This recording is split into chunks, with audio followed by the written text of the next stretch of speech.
President Donald Trump wants his base to believe that his proposed tax cut is the biggest ever in the history of this country, and that his predecessor, President Obama, only raised taxes over his 2 terms in office.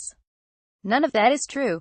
President Obama's American Taxpayer Relief Act, signed in 2013, cemented a tax cut nearly 2 times larger than what Trump is proposing.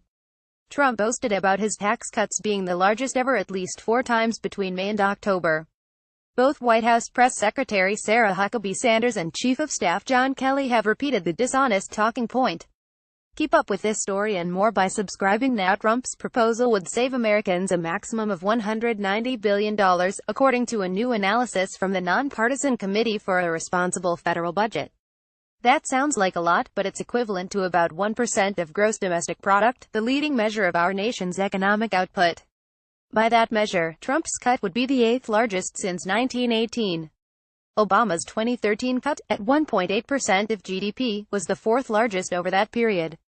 It saved American taxpayers $321 billion per year.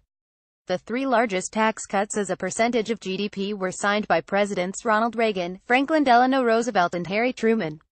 Of course, Trump's proposed cuts are only an outline, with details to be filled in by Congress, where Republicans will release their tax reform plan on Thursday. It is expected to call for lower tax cuts than the president seeks, but that hasn't prevented Trump from repeating the misinformation.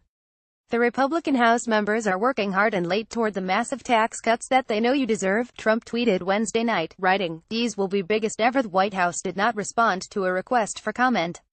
In prior reports, officials have said the biggest cut claim relates only to the proposed cut in the corporate tax rate to 20%.